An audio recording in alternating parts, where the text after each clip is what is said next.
Good morning, everyone, and welcome to this webinar during Dutch Data Science Week.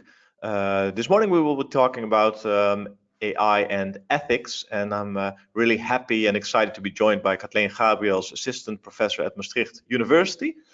Before we get started with the webinar, a short introduction on the Dutch Data Science Week.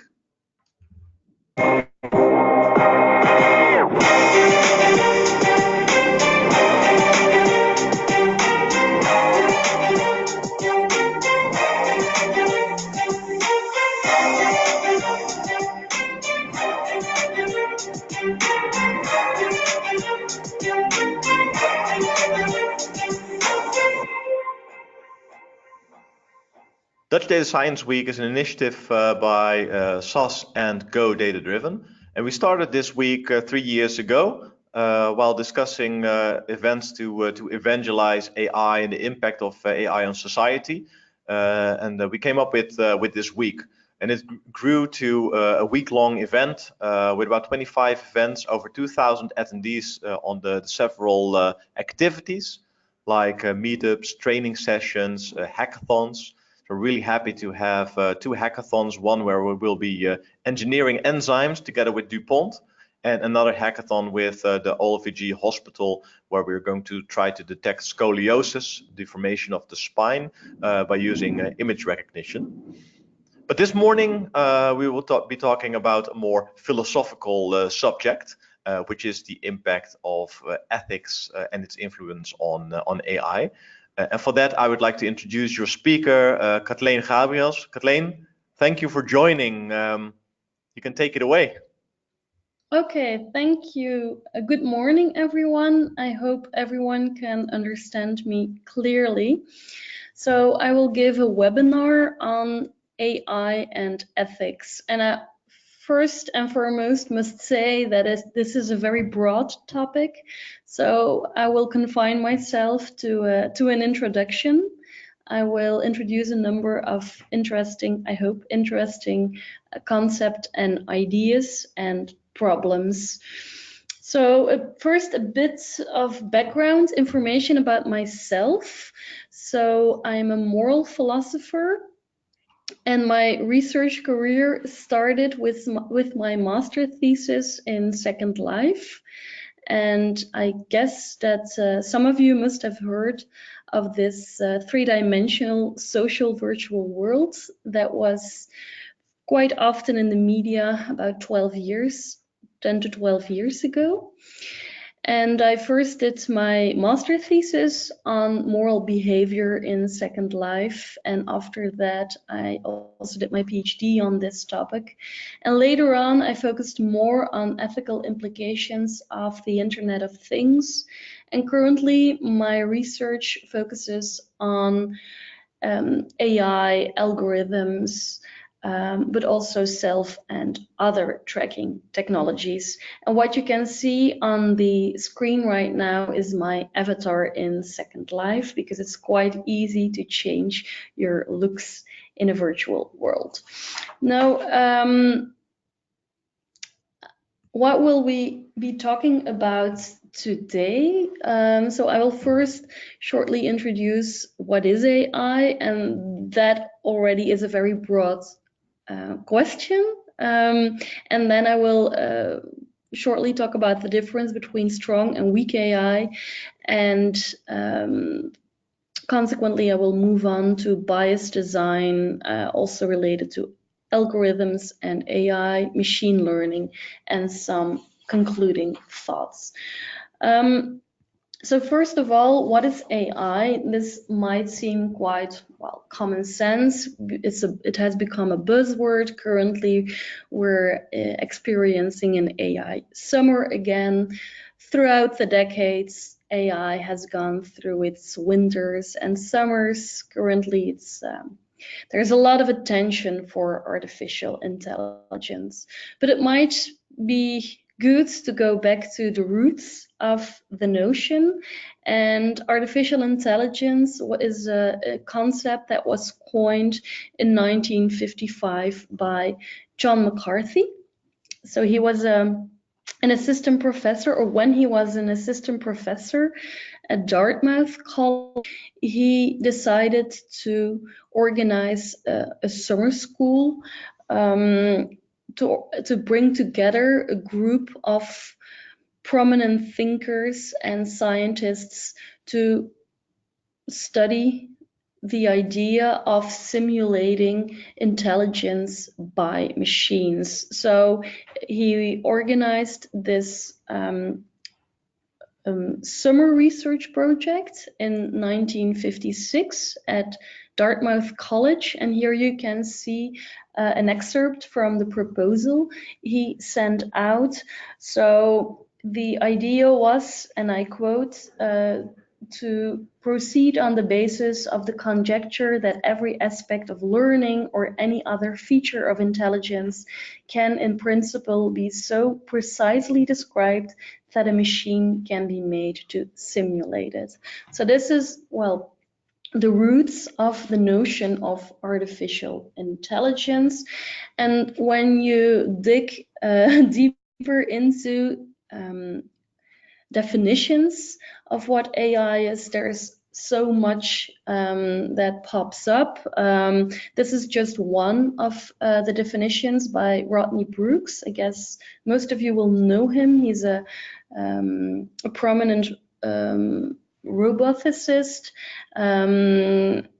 He is also affiliated to MIT, and his definition of AI is that it started to replicate, as an idea to replicate human level intelligence in a machine.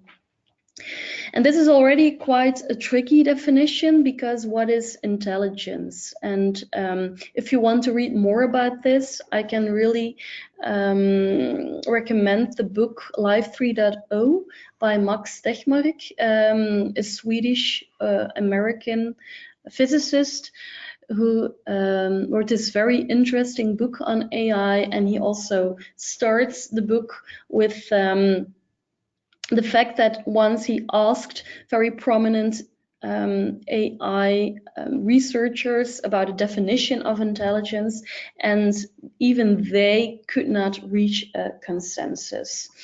So this already brings me to a more philosophical question. And one of these questions is, are computers intelligent? And here you can see Deep Blue and Kasparov in the very famous chess competition from 1997.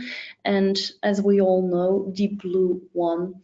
And now, well, since then there is a whole debate on to what extent Deep Blue was intelligent. Of course, there's different levels of intelligence. There is not just computational intelligence, there's also social, creative, emotional intelligence. So this is, for instance, one of these very interesting questions related to philosophy and AI on the notion of intelligence. And of course, since 1997, computers have become more intelligent. I don't know to what extent you're familiar with Moravec's paradox. I think it's a very interesting one. We should not overestimate computers in relation to intelligence. This paradox points at the fact that what's easy for us, human beings, might be quite difficult for computers and vice versa. So if I would ask you to make this calculation, of course, you're all sitting behind a screen, you might have access to a calculator, but in general, this is quite difficult to do within, let's say, 1 or 2 seconds. But I asked my computer, and this is the outcome. So it's quite easy to make this calculation for a computer. On the other hand, there are some other very difficult tasks for computers and robots. I already talked about John McCarthy, of course, another very famous computer scientist is Alan Turing, and he also wrote some philosophical works. A very famous one is, of course, his article Computing Machine and Intelligence, and his very famous Turing test, where he proposed to consider the question, can machines think? And for those of you who are not familiar with the Turing test, I can highly recommend the article that I just referred to. But the whole idea is, so it really started with the idea that there's three people, so there's a man, a woman, and an interrogator. And the interrogator stays in a different room from the other two. And the idea is that the interrogator can determine which of the other two is a man and which is a woman.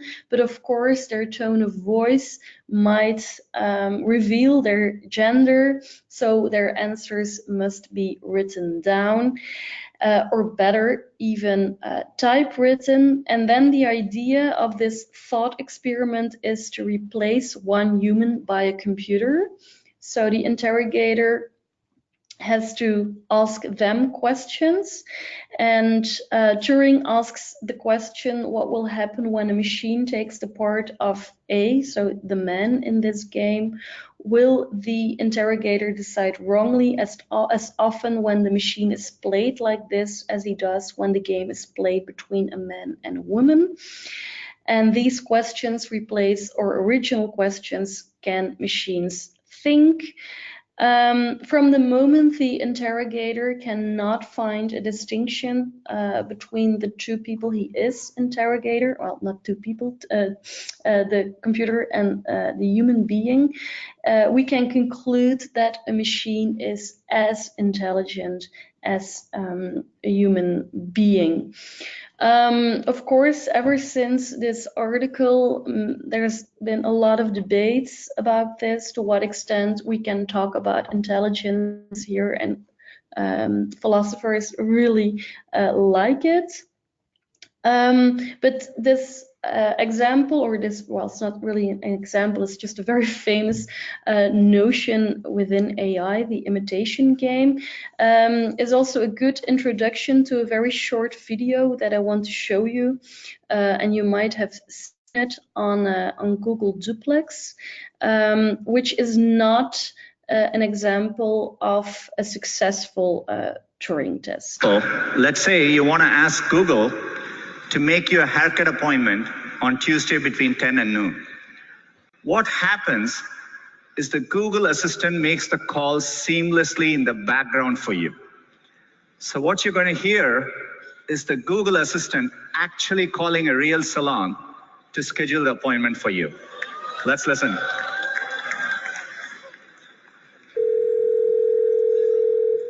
How can I help you? Hi, I'm calling to book a women's haircut for a client. I'm looking for something on May 3rd. Sure, give me 1 second. Sure, what time are you looking for around? At 12 p.m. We do not have a 12 p.m. available. The closest we have to that is a 1:15. Do you have anything between 10 a.m. and 12 p.m.? Depending on what service she would like. What service is she looking for? Just a woman's haircut for now. Okay, we have a 10 o'clock. 10 a.m. is fine.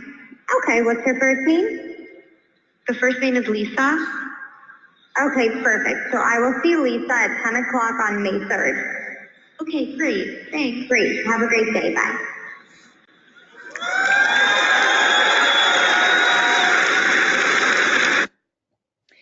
Okay, well, I guess most of you know the example of Google Duplex.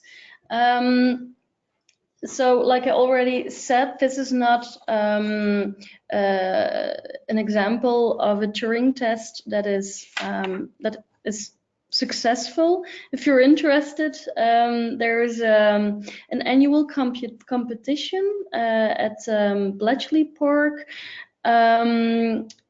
where researchers are trying to make the Turing test successful, and the rules prescribe a 25-minute interaction using 20 pre-selected questions designed to test memory, reasoning, general knowledge, and personality. And the judges consider relevance, correctness, and the clarity and plausibility of expression and grammar. And no program has fooled the Lupner judges for 30% of the time. That's the threshold. Now, I think Google Duplex is also a really interesting example when we're going to talk about the impact of AI on society. Of course, they only showed a very short video of the haircut appointment. You can only see the most successful part. You don't know how many attempts they had. And it also raises an interesting ethical question. Like when you're being called by a computer, and well, shouldn't you know that you're talking to a computer? So Google Duplex also raised the issue of deception and to what extent you have to be informed about well, that you're talking to a computer. I will give more examples later. What might also be interesting, and I will only talk about this very shortly, is the difference between strong and weak AI.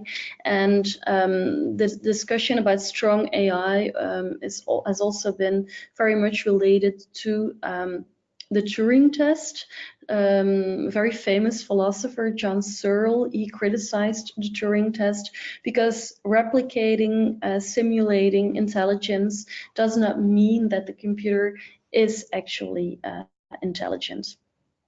So basically, strong AI means that AI has a form of self-consciousness, free will, and agency. And I think this is a really interesting example that I saw a while ago. So on the one hand, you have Elon Musk saying that AI is humanity's greatest threat, and the article below is a security robot drowning itself.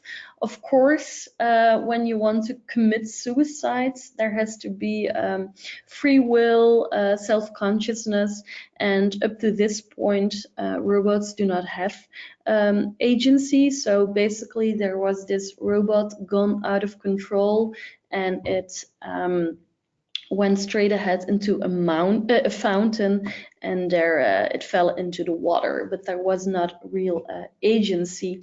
And of course, within philosophy, there is this whole debate on to what extent strong AI will ever be reached. You might also have heard about Nick Bostrom. He's a Swedish philosopher at Oxford University, and he writes about super intelligence, so an intellect that is much smarter than the best human brains in practically every field, including scientific creativity, general wisdom, and social skills. And this super intelligence, of course, related to AI. On the other hand, there's weak AI, which is focused on one narrow task. And all the examples that I will give are within the domain of weak AI. So I guess a well-known and very interesting example is Siri by Apple. Speech assistant. It's a technology that still focuses on a narrow task within a limited and predefined range of functions. So there's no genuine self-consciousness, self-awareness, but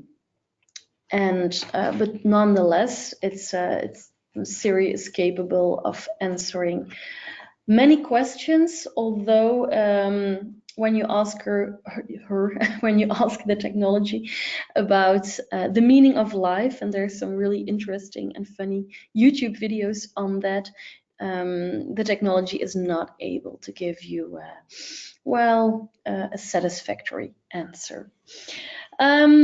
So my background is in moral philosophy, but my expertise is mostly within computer ethics and philosophy of technology, and I mostly teach in these domains.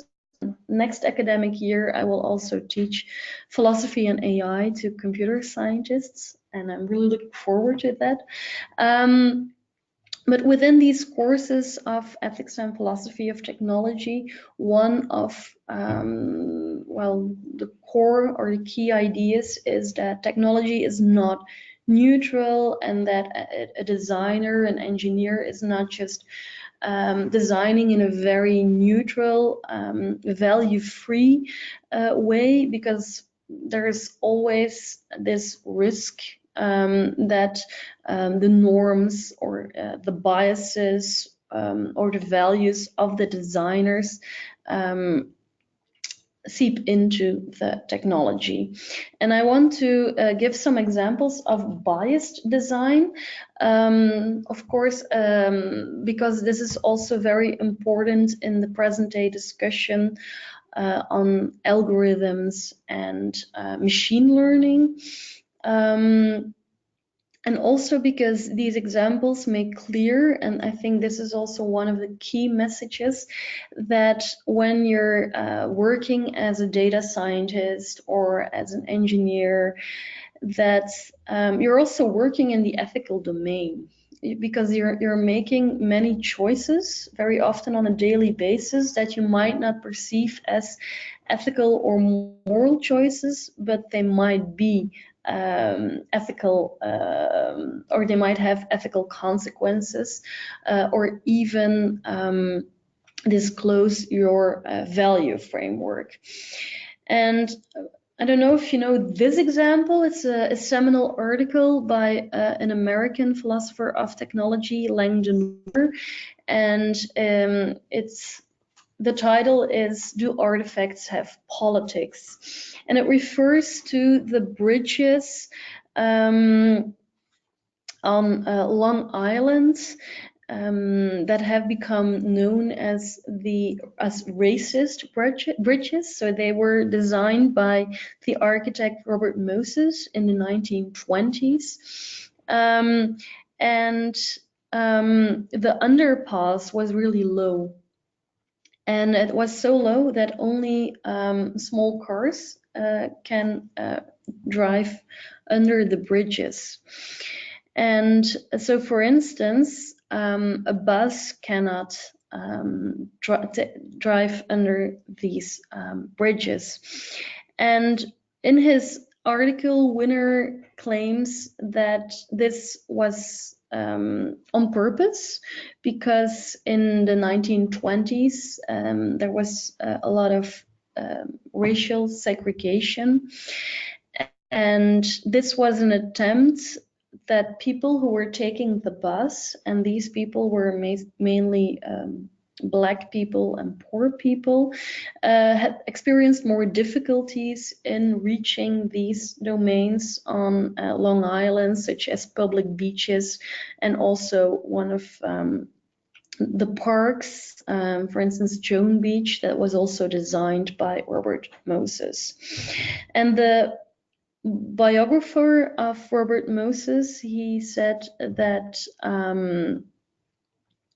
Robert Moses himself was also someone who really focused on social segregation.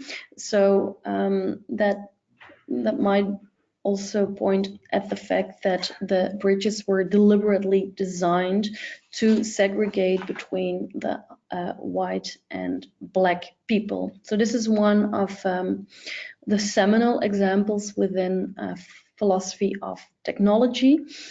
But of course, there are several other examples. I'm just giving some of them. This is a present-day example of a design that makes quite clear that it's not neutral. There's a goal behind this, to prevent homeless people from sleeping on these benches. You can also see them in subway stations. So clearly there's this whole idea behind, well, norms, specific norms that are clearly being shown in the example. Another very interesting discussion on robots and also AI is a present-day discussion on sex robots, because they're very often depicted in a very stereotypical way. There's even this group by academics that have started the campaign against sex robots, and one of their objectives is to start a discussion on sexual objectification of women, but also children, because there's even sex robots that have the body of children. So it's a very broad and also relevant debate on how these robots are designed, how they look, but also to what extent we should ban them. So for more information, I refer you to this website of the campaign against sex robots. A more funny example is, of course, technology that is designed for women. That's very often designed in typical colors such as pink. Think about the example of the lady shave. That is very often pink.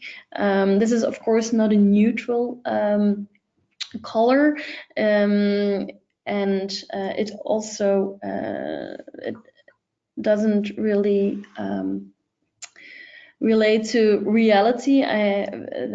Most women that I know do not really, or do not particularly like the color pink, but still very often design for women is pink. This is also on the slide. You can see another example. So there's even a car that is designed for women, the Seat Me, and this car has some funny designs, such as options for your handbag, and it's also, I think this is, of course, this is PR, but the side mirror is not only depicted as a way, well, to improve safety, but also you can look, you can check your makeup and your looks in the PR. Of course, I know this example is quite funny, but it relates to already an important notion within ethics and philosophy of technology, and that's hidden morality. So with most of the examples that I gave, with the car and even the sex robot or the bench, the racist bridge requires already more background information. But hidden morality points at the fact that with computers, there is this in the invisibility factor, and sometimes technologies might seem neutral. On a deeper level, there might be morally problematic issues. And of course, this also relates to a present-day debate about algorithms. For instance, in recommender engines, this is one of the examples that I will give. You might have heard about this one because there was a lot of commotion and discussion about this some years ago. So in Google Images, if you're searching for 3 white teenagers, this is one of the top hits. So you see shiny, happy people.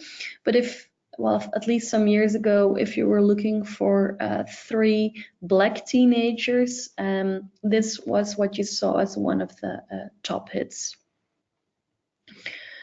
So you can really see these prejudices related to black people also in Google Images. Of course, this is also related to how people label pictures, or to how pictures are being used in newspapers. But of course, this is very discriminatory. And if you're looking now for 3 white and 3 black teenagers, you will mostly find examples or articles about newspaper articles about this discussion. So a while ago, I searched for 4 black teenagers and 4 white teenagers, and these were the top results. So quite similar with the black teenagers, the mugshots appeared on top.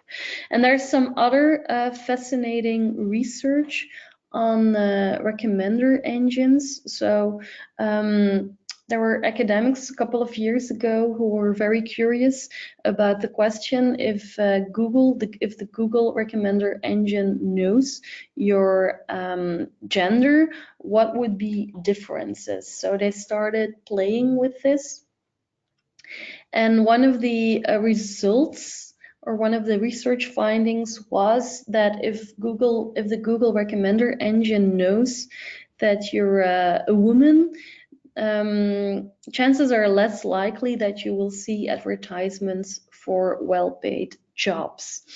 So it's really difficult to give a one-sided answer to this research finding, because advertisement is always an interaction between the advertiser, the Google platform, the user. So the researchers also conclude that they don't have one answer, but of course it points at discrimination, and if you would only advertise this offline, these advertisements offline only to men, people would perceive it as very discriminatory, but here it's being done in a hidden way. So you really have to know the problem before you can try to solve it, or before you can create more awareness. And this, of course, is also very much related to the present day discussion on machine learning. So I guess all of you are familiar with the notion of machine learning, deep learning. So I'm not going to explain this. There's some very promising research findings on deep learning. Some of you might know this research that was published in 2017. I think it was in Nature or in Science. I forgot to include the entire reference. So they trained algorithms with about 130,000 pictures of skin cancer, melanoma, and one of the most important research finding was, so that they trained these algorithms with all these pictures and self-learning algorithms, and the most important and interesting research outcome was that an AI or algorithms are as capable of classifying skin cancer with, and I quote, with a level of competence comparable to dermatologists. So this is a very promising outcome. And there's similar research outcomes with deep learning and breast cancer. So algorithms are as good as a medical doctor in predicting the risks or even giving the diagnosis of breast cancer. So there's a whole discussion currently about machine learning and biased data. And of course, pictures of skin cancer, they're already complex, but not as complex as other human data, especially when we're referring to more social data about people. Some other very interesting example that I'm not going to elaborate on because time is moving fastly, is, and you might have heard about this one, the next Rembrandt, so the very famous Dutch painter Rembrandt. His algorithms also scanned his paintings and eventually created their own painting, the next Rembrandt, which is a very interesting example also to discuss with students to what extent this is art, the notion of the artist. So you can also really have very interesting philosophical discussions on this. But I guess, and I don't know to what extent you're familiar with this example, but this is a very well-known and good example of machine learning gone bad. So it's also a very good example to learn from. So in March 2016, Microsoft created this chatbot Tay, and the idea was that Tay learned to communicate as an average American teenage girl. And one of the ethically problematic issues here was that they were conducting the experiment with the wide audience on Twitter, and they were quite naive about the intentions of Twitter users. So like I said, Tay was supposed to learn how to chat as a teenage girl, and she had to learn from tweets on Twitter. So this was the input, and based on this input, Tay would also start tweeting. Like I said, Microsoft was quite naive about the intentions of people on Twitter because they deliberately steered Tay in directions that do not really point at the typical American teenage girl. So here are some examples of what she tweeted. So she became anti-feminist, she became also anti-Semite, she started to praise Hitler. So I think within about 16 hours, Microsoft had to shut down the experiment and they had to apologize afterwards. And this is very interesting also from an ethical point of view, because they had to release a statement learning from Tay's introduction. And what is really interesting and also true is that the challenges are just as much social as they are technical. So you really have to be very, very careful about the data that you're training your algorithms with. And I already mentioned the book by Max Tegmark, Life 3.0. Another really interesting book is by Kathy O'Neill, and that's Weapons of Math Destruction. And in this, Kathy O'Neill also writes about the fact that algorithms are opinions embedded in code. So algorithms are not inherently neutral or objective. And a very interesting recent example is one from Amazon. So Amazon wanted to use AI, weak AI, to recruit new staff. And what they did, and this is something that frequently happens, is that they train algorithms with data from the past. So it's successful data, but data from the past.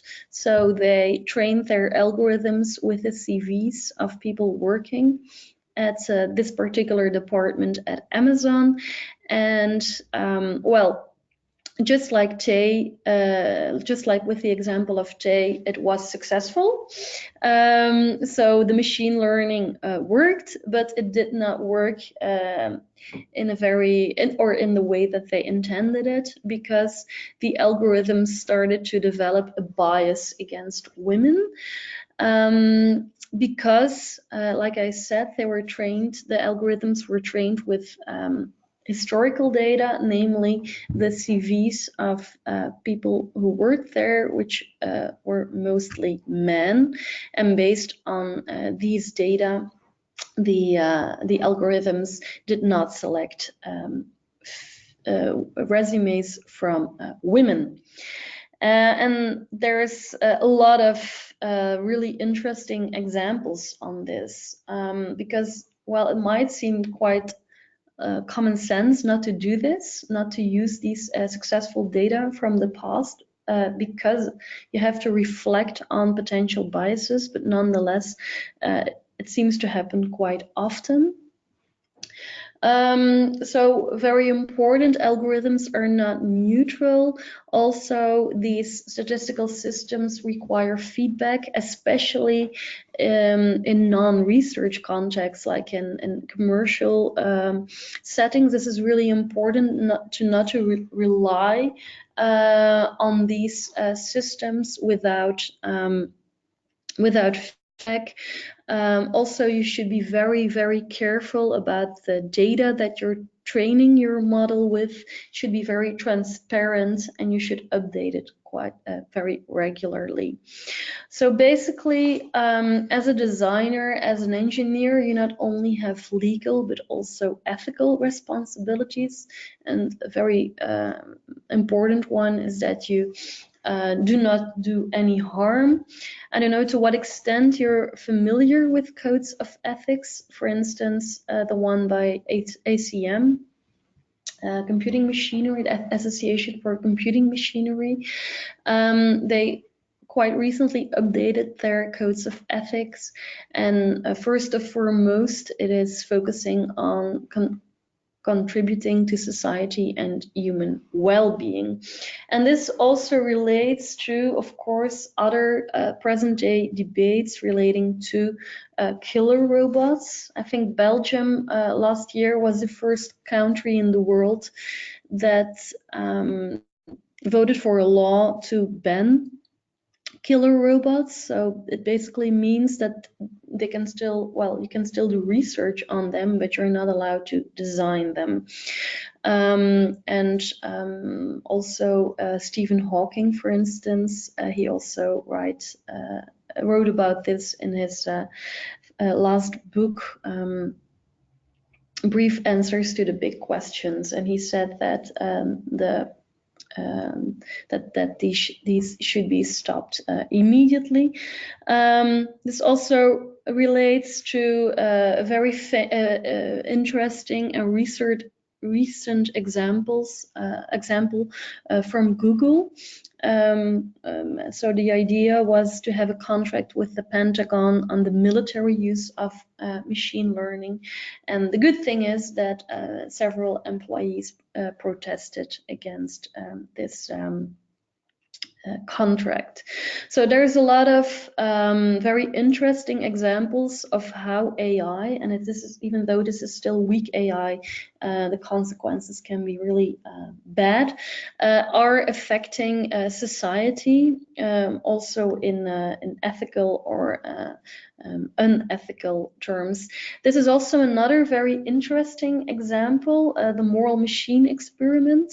This is related to research conducted at MIT related to self-driving cars, where they developed a number of scenarios relating to the question, what should a self-driving car do? And you can also judge these scenarios on their website. So it's the MIT Moral Machine Experiment. And what they found was really interesting, because it's also related to different cultures. So for instance, I will confine myself to one example. If the self-driving car is crashing, and how should it be designed?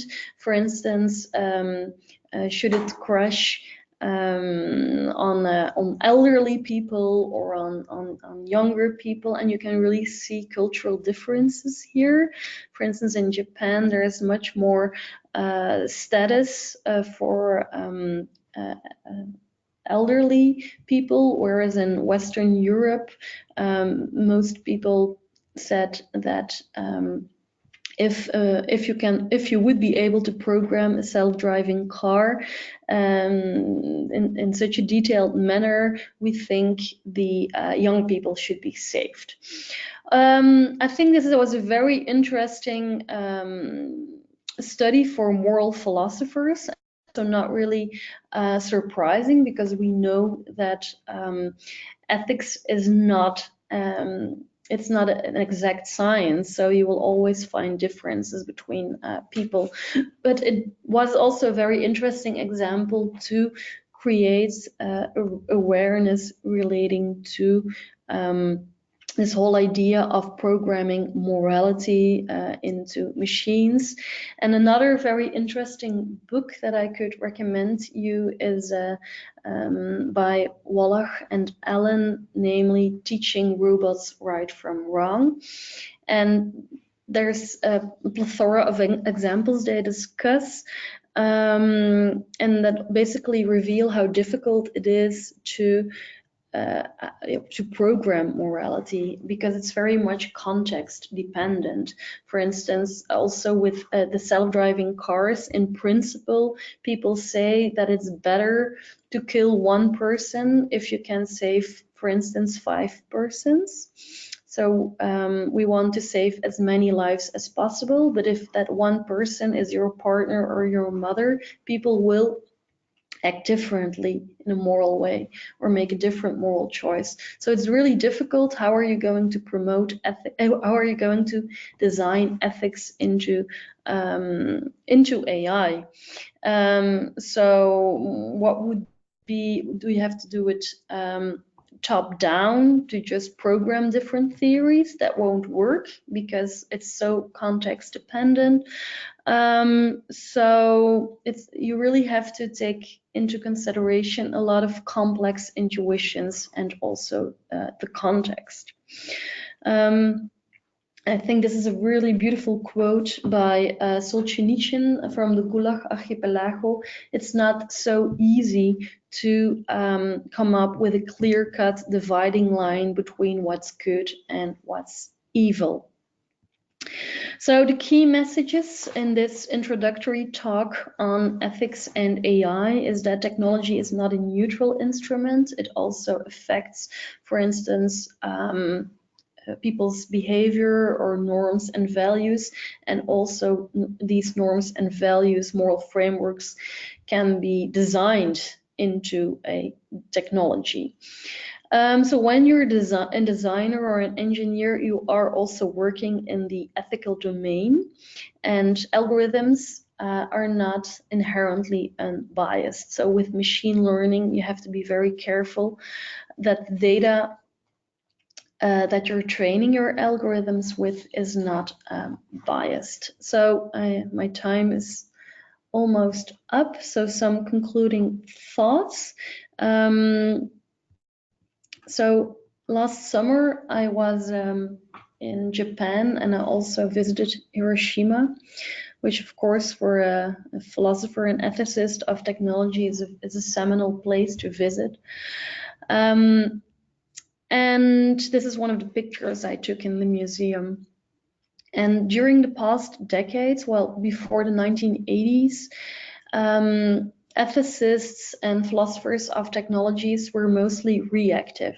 So a new technology entered the market, and then ethicists and philosophers started to react. And of course, that's too late. So the current approach is much more fruitful. It's much more proactive. So the idea is to, and you already see this happening, is to include a broad array of people into the design decisions. And of course, also people with a notion of law, but also ethicists and philosophers. So before I worked at Maastricht University, I worked at Eindhoven University of Technology. And for instance, there were some courses on designing robots. And I was also involved in these courses. So every week, every 2 weeks, the students had to come to us and present their what they wanted to do, and they also had to take into consideration ethical questions in their design, for instance, related to privacy, because of course robots also have several sensors. So to what extent do they respect privacy? How are you going to secure the data, etc. So I think that's a much more fruitful approach, proactive approach, where philosophers of technology and ethicists are part of the decisions that are being taken. And my final slide is this very interesting online course on AI, a free online course that was developed some years ago by the University of Finland, of Helsinki in Finland, and it's meant for Finnish citizens to increase their knowledge and awareness about AI, for instance, also related to ethical consequences, but also differences between weak and strong AI. And last year there was also a similar course developed in the Netherlands. And for instance, for the Finnish course, it's not in Finnish, so you can also take it as a non-Finnish citizen. And I think this is also a very interesting example that relates to this year's focus of the Dutch Data Science Week, the impact of AI on society. And this is a very interesting way to increase knowledge. And of course, and this will be my final conclusion, another very important approach is to teach courses on ethics to future engineers and designers. I hope you enjoyed the presentation. I know it was just like an introduction, and I hope and I think that there's still time for some questions. Thank you for listening. Katleen, thank you very much for this insightful session. Really great, especially with all the examples that you shared. I hope that all the attendees enjoyed this as well. If there are any questions, feel free to post them in the questions panel in the control panel. We'll take a couple of minutes to answer your questions before we end the webinar. Katleen, while we're at it, if you look at the future of ethics on AI, do you think that this will become more important, and will it impact the work of data scientists more? Yes, I'm quite convinced about that. You can currently we're also in a summer of AI ethics, so there's a lot of attention. Also relates, of course, unfortunately, to a number of scandals that we had. I think, for instance, about Cambridge Analytica and discussions on fake news. So currently there's much more attention for the fact that there is this ethical responsibility. Think about Christopher Wiley, who was working at Cambridge Analytica, who became like a whistleblower. And so I must say that there is much more attention, and I also must say that for me there is no clear-cut boundary. So for instance, at most conferences that I attend, there's not only ethicists but also computer scientists and mathematicians, so it's really interdisciplinary. Yeah. Cool. Arturo has a question, whether he's able to follow you on Twitter or any other social platform. I'm on ResearchGate, researchgate.net, and also on LinkedIn. So if you add me on LinkedIn, you can follow my updates there. And if you're also interested in some of the articles that I discussed, I'm also happy to send you the links, because I know it, that I mentioned a couple of books and might have gone too fast. So if you want to read some of these articles or anything, just send me an email. Perfect. So anyone who's interested, sorry, go ahead, Katleen. No, my email address, I'll just go to the first slide again. My email address is on the Rewind. slide. So much that we talked about this morning already. Voila. There we go. So anyone who's interested in learning more about AI and ethics, add Katleen to your network on LinkedIn, or drop her an email at k.gabriels@maastrichtuniversity.nl. For now, everyone, thanks for joining. We will share the recording and links to all the books and other interesting info that Katleen shared later this week.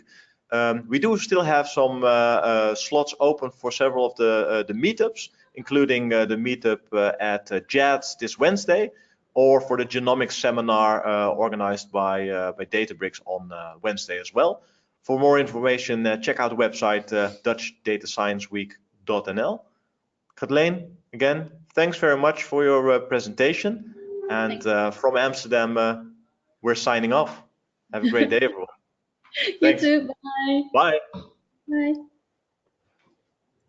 Bye.